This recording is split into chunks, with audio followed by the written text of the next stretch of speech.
다니엘서 4장 19절부터 37절입니다. 오늘 본문의 배경이입니다.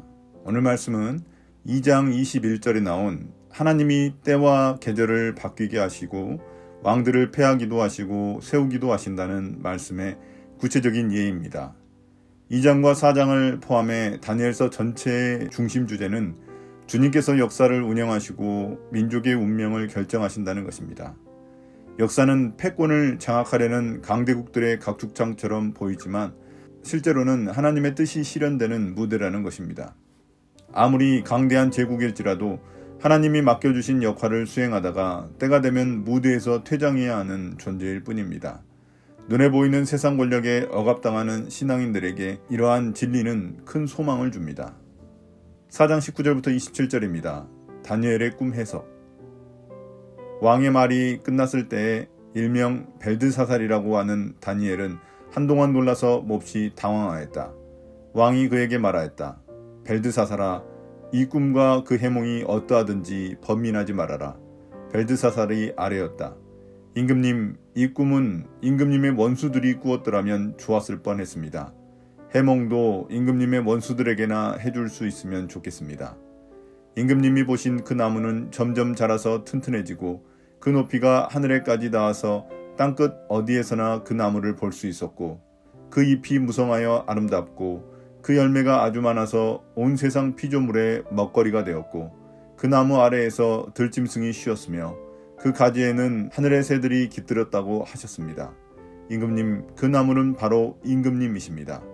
임금님은 강대해지셨습니다. 임금님의 강대함이 하늘에 닿았고 임금님의 통치가 땅끝까지 이르렀습니다. 임금님이 보시니 거룩한 감시자가 하늘로부터 내려와서 이렇게 말하였습니다. 이 나무를 베어 없애되 다만 뿌리의 구루터기는 땅에 남겨두고 쇠줄과 놋줄로 동여서 들풀 속에 버려두고 하늘에서 내리는 이슬에 적게 하고 들짐승과 함께 어울리게 하여라. 이렇게 7대를 지내도록 하여라. 임금님, 그 해몽은 이러합니다. 가장 높으신 분이 내리신 명령이 임금님께 미칠 것입니다. 임금님은 사람에게서 쫓겨나셔서 들짐승과 함께 사시며 소처럼 풀을 뜯고 하늘에서 내리는 이슬에 젖으실 것입니다. 이렇게 7대가 지나간 뒤에 임금님은 비로소 가장 높으신 분이 인간의 나라를 다스리신다는 것과 누구든지 그의 뜻에 맞는 사람에게 나라를 주신다는 것을 깨달으실 것입니다. 또 나무 뿌리에 그루터기를 남겨두라고 명령하신 것은 하나님이 세상을 다스리신다는 것을 임금님이 깨달으신 다음에야 임금님의 나라가 굳게 선다는 뜻입니다. 그러니 임금님은 저의 조언을 받아주시기를 바랍니다. 공의를 행하셔서 임금님의 죄를 속하시고 가난한 백성에게 자비를 베푸셔서 죄를 속하시기 바랍니다. 그렇게 하시면 임금님의 영화가 지속될 수 있을지도 모릅니다. 이런 왕의 꿈 이야기를 듣고 난 후 다니엘은 놀라서 몹시 당황합니다. 왕의 운명에 대한 안 좋은 꿈이기 때문입니다. 그러자 왕은 오히려 서슴없이 이야기해달라고 요청합니다. 이에 다니엘은 이 꿈을 차라리 왕의 원수들이 꿨더라면 좋았을 것이라고 먼저 안타까움을 표현합니다. 그 후 다니엘은 왕의 꿈을 해석합니다. 다니엘은 왕의 꿈에 등장하는 나무가 왕 자신이며 하늘에 닿고 땅끝까지 미칠 정도로 그의 위대함과 통치가 드러날 것을 의미한다고 말합니다.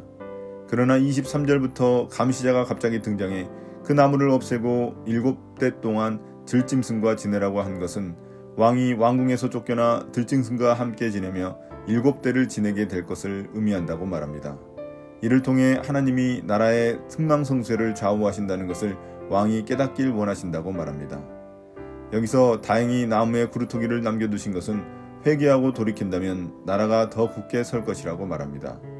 마지막으로 다니엘은 지금이라도 왕이 자신이 지은 죄를 회개하고 가난한 자들에게 자비를 베풀면 이런 꿈이 실현되지 않을지도 모른다고 권면합니다. 이는 이방 왕일지라도 그의 통치가 공의로워야 한다는 점을 강조한 것입니다. 4장 28절부터 33절입니다.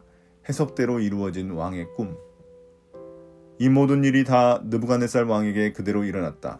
12달이 지난 뒤에 어느 날 왕이 바빌론 왕궁 옥상에서 거닐면서 혼자 중얼거렸다. 내가 세운 이 도성, 이 거대한 바빌론을 보아라.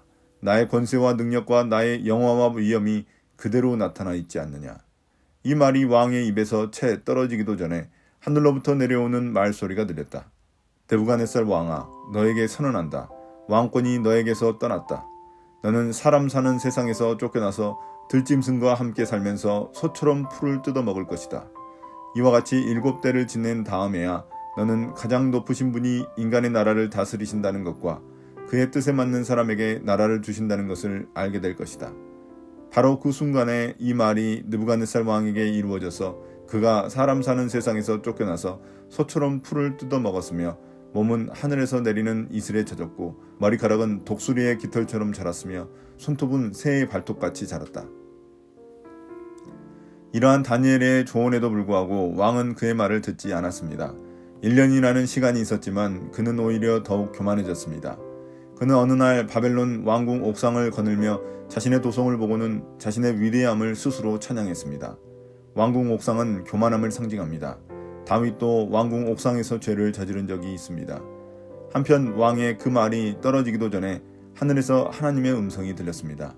꿈의 내용처럼 느부갓네살을 왕궁에서 쫓아내 들짐승과 함께 살며 소처럼 풀을 뜯어먹는 비참한 신세로 만들어버리신다는 것입니다. 그 말씀대로 그는 비참한 신세가 되어 7대 동안 격리되어 짐승처럼 살았습니다. 이것이 반역에 의해 일시적으로 폐위된 것을 의미하는지 아니면 정신병을 앓은 것을 의미하는지는 알 수 없습니다. 그러나 중요한 것은 그 원인이 자신의 교만함과 죄악 때문이라는 것입니다. 교만은 자신의 마음이 높아져 다른 사람을 돌아보지 못하게 만듭니다. 이것이 왕에게 회개하고 가난한 자를 살피라는 다니엘의 충언을 잊어버린 이유입니다. 4장 34절부터 37절입니다. 느부갓네살의 회복과 찬송. 정해진 기간이 다 되어 나 느부갓네살은 하늘을 우러러보고서 정신을 되찾았고 그리고 가장 높으신 분을 찬송하고 영원하신 분을 찬양하며 그에게 영광을 돌렸다. 그의 통치 영원하고 그의 나라 대대로 이어진다. 그는 땅의 모든 거민을 없는 것 같이 여기시며 하늘의 군대와 이 땅의 모든 거민에게 뜻대로 하시지만 아무도 그가 하시는 일을 막지 못하고 무슨 일을 이렇게 하셨느냐고 그에게 물을 사람이 없다. 내가 정신을 되찾았을 때 나의 명예와 위엄과 나라의 영화가 회복되었고 나의 고문관들과 대신들이 나를 찾아왔으며 나는 이전보다 더 큰 영예를 받으면서 왕위를 회복하였다. 이제 나 느부갓네살은 하늘의 왕을 찬양하고 높이며 그분에게 영광을 돌리는 바이다. 과연 그가 하시는 일은 모두 참되며 그의 모든 길은 공의로우니 그는 교만한 이를 낮추신다. 이제 느부갓네살 왕은 비참한 때를 겪으며 자신의 교만함을 깨달았습니다. 그 후 그는 가장 높으시고 영원하신 하나님을 찬송하며 영광을 돌립니다. 그의 통치와 나라가 영원하다고 고백합니다. 왕은 낮아지고 나서야 하나님의 통치를 깨닫게 된 것입니다. 그는 하나님이 이 땅에서 하시는 일을 그 어느 누구도 막지 못한다는 사실을 깨달았습니다.